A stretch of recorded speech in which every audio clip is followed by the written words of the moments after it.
Hi, everyone. My name is Jacinto Ramos Jr. from Fort Worth Independent School District in Fort Worth, Texas. We are here on behalf of NALEO. I'm joined by my friend Monica Trejo.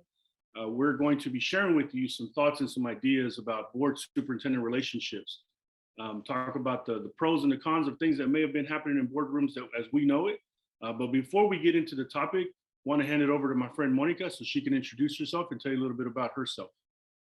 Hi, everyone. My name is Monica Trejo, and I'm here in Arizona serving my 5th year as a governing board member. And I also serve on the Arizona School Boards Association. Awesome. Monica, before we really take a deep dive, tell us, why did you run for school board?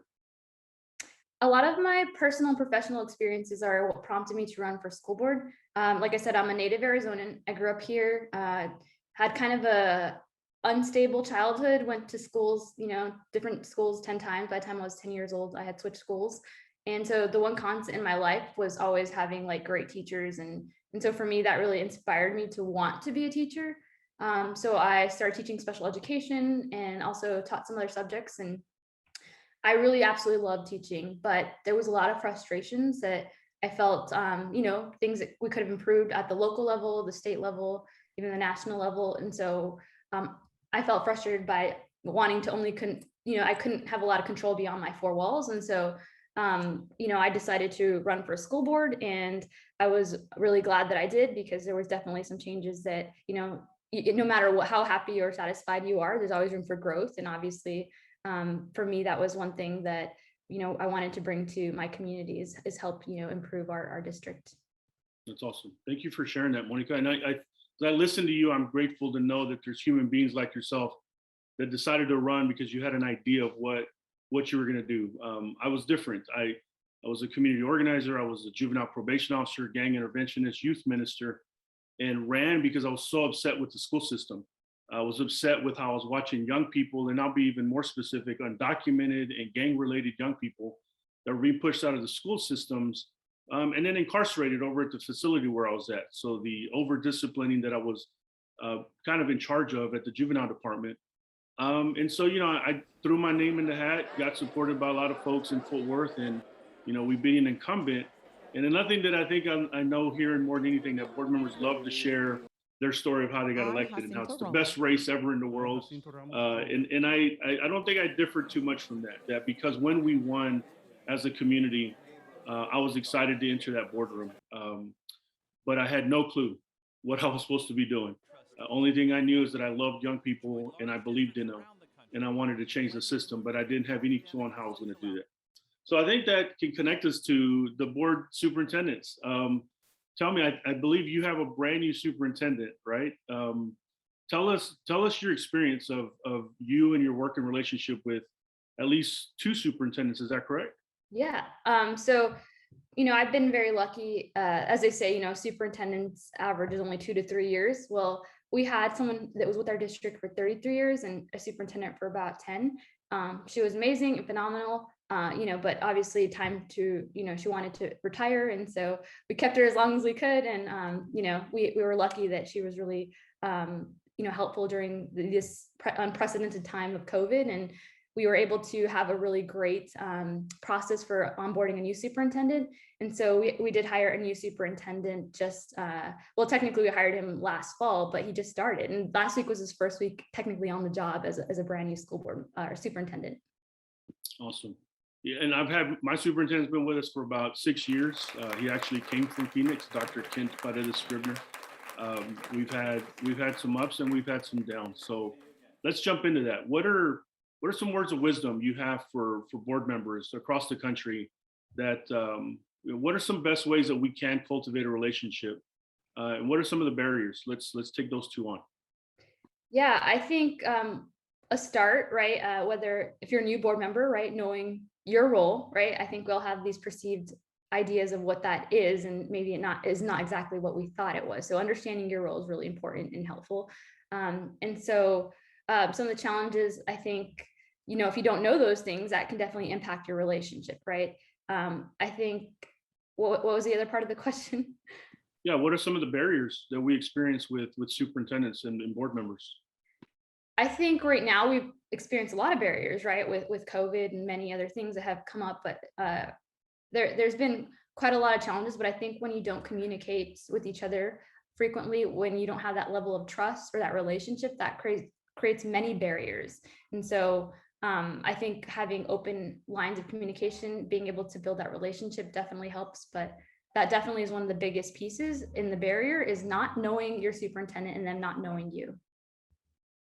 Yeah, that's real. I think about and I reflect on the first year I was in office. There was a pushing out that happened of our superintendent, and the trauma that I believe I'm still trying to recover from, to witness a governing body who, one, probably had role confusion, as you described, board members that were conducting themselves as if there were many superintendents. There's 9 of us in Fort Worth. So I've heard before, the superintendent may just be a well-paid chief of staff when there's 9 board members that are all moving in 9 different directions. And that meaning that, 9 mini superintendents is probably not a really good thing for school boards and for school systems. And on top of that, probably attributes to the turnover rate that we know. We have a high turnover rate of superintendents in our country. So what are some ideas you have of how we could fix that? What could board members do better? Let's start with us, board members, and then we can talk about superintendents. I think, yeah, for us as school board members, things that we can do better. I kind of mentioned one already, right? Knowing our role, understanding it. I think if as a new board member, right, you have these ideas that you want to come in, and like the best advice that someone give to me is listen and learn, right? And that is very difficult to do. Doesn't mean you can't ask the question, doesn't mean you can't get your point across, but it's about also how you interact with folks, right? You're interacting with these folks. Some of you have never interacted and that you may fundamentally disagree with, but at the end of the day, you need to work with them for a period of time for your district. And so that stands true for your superintendent. So I think for me, it's again, being upfront, transparent, and clear where I stand at all times with my superintendent. And that I think helps a lot. So he's never surprised, or, that she was never surprised. But just constantly letting them know how, this is where I stand, and obviously there's a separation between what I personally want and believe versus what should and needs to be done. And I think that's what we need to understand, that role between who we are as individuals and our personal experiences versus who we need to be as governing for the overall health and safety of the district are kind of two separate things sometimes. And sometimes that's at conflict. And I think for me, really coming to terms with that, especially in the beginning as a new board member, was something that was not easy for me to do. And like I said, I had all these ideas of what I should be doing, but at the end of the day, that necessarily wasn't correct. Yeah, thank you. You're speaking to me on that one, because I reflect again on running in 2013. I ran on 3 things, and I had my own agenda, as you're describing. I didn't understand my role. I had my own agenda, and my agenda were 3 things. It was to improve the football program in my neighborhood, to improve and to support the mariachi program, to get them the supplies and the uniforms that they needed, and then to improve parent engagement. And one of the things that I'm having to really digest now, having done a lot of governance training, a lot of board workshops, it's that I should have been focused on 3rd grade reading. I should have been focused on math scores. I should have been focused on college, career, military readiness. And the difference between the board member of me in 2013, that, by the way, we did get those 3 things done pretty well, but it didn't necessarily impact the 3rd grade reading, 3rd grade math, or even just early years literacy, early years math. And so, yeah, I think that's so relevant, that one, understanding my role, what I should be doing, and that I should be focusing on the student outcomes and not necessarily be focused on the inputs of the organization, because that's the superintendent's role. So tell me your experiences of what you think for superintendents. How do you view that? And just speak, I guess, relevant to how you and your superintendent are building a relationship. Like I said, he's only been on the job very briefly, but I feel like we've done a good job. One of the first steps he did, right, which I'm thankful for, but if your superintendent doesn't do this, I encourage you to do it, is to reach out, grab some coffee or lunch, get to know them as human beings. And so he did that, and I was really thankful for that. And, I've texted him like pretty much all day, right now with all things going on. And so he asked up front, what was your preferred communication style, which I think was super helpful. I don't want to hear about something on the news, right? And I may not be on my district email 24/7. So it's for me really helpful to have a heads up for emergencies, like a simple call or maybe a text. And so letting them know what you want and how you prefer to be communicated, I think is key. So there are no surprises between either of you. So I think that definitely is one thing that really helped for right now early on. And so another thing too, like even with this very exercise, this webinar that we're engaging with superintendent board relationships, well, how would that look if I didn't engage my superintendent? So I actually did ask him for his thoughts and feedback. So even things like this, anytime there's interviews, I'm like, hey, I'm going to do this. Like, what are your thoughts? Like, what is your feedback or, perspective and knowledge that they want to offer? And so I think that you just including them and things like that, they really appreciate as well. That's awesome. I'm really lucky to have had a superintendent for about 6 years now, going into our 7th. He has a lot of what we call Scribnerisms. He has a lot of words of wisdom. I don't believe the job of a leader is to create followers. I believe the job of a leader is to create leaders. Some of them, for example, is, like the way he came into the interview and he stole our hearts was he said, do you see children in Fort Worth ISD as problems to be solved or as assets to be invested in? And when I heard a superintendent speak in that kind of language, I'm like, okay, this human being gets it. But he also has other ones that talk about the political dynamic. He said either we can manage the politics or the politics will manage us.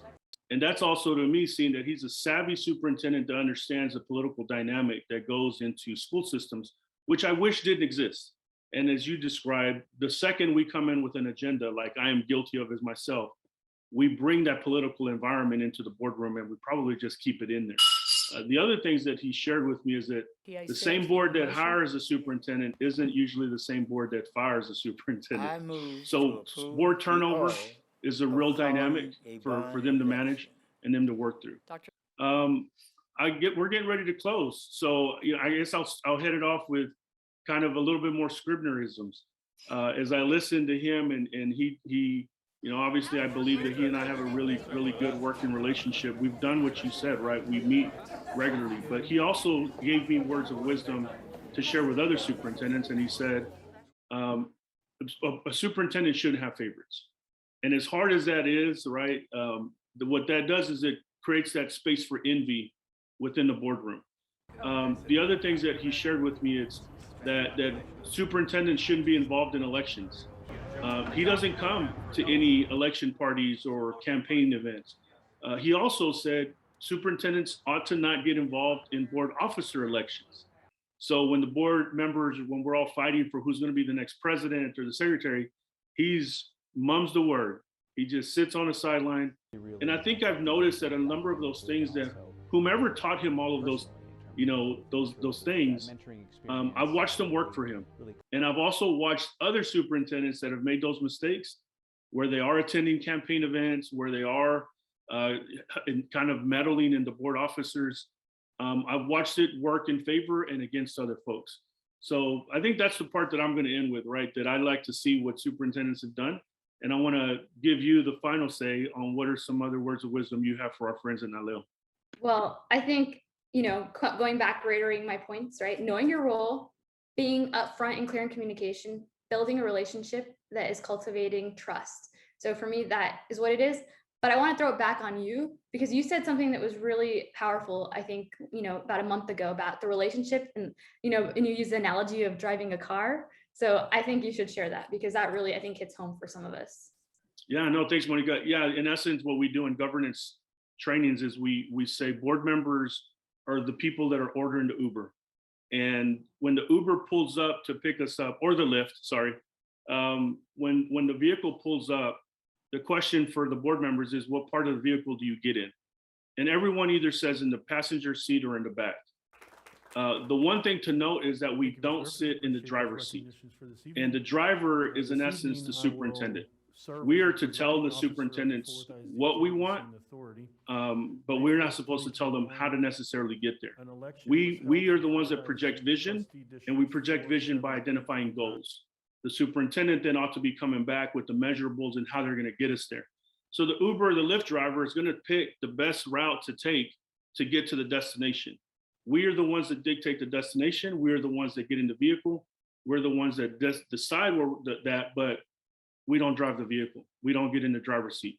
And I think to your point exactly, we're going to go back. It's that role confusion that if I'm telling the superintendent, hey, I need you to fix this mariachi program right now, and this is how you're going to do it, and you're going to pick this principal or this coach, that's when I'm way out of my lane, and I'm causing disruption. And as you and I spoke before we started this webinar, it's important to identify not only the functions of a board, but also the dysfunctions of what gets us there. So final words from you as we get ready to exit.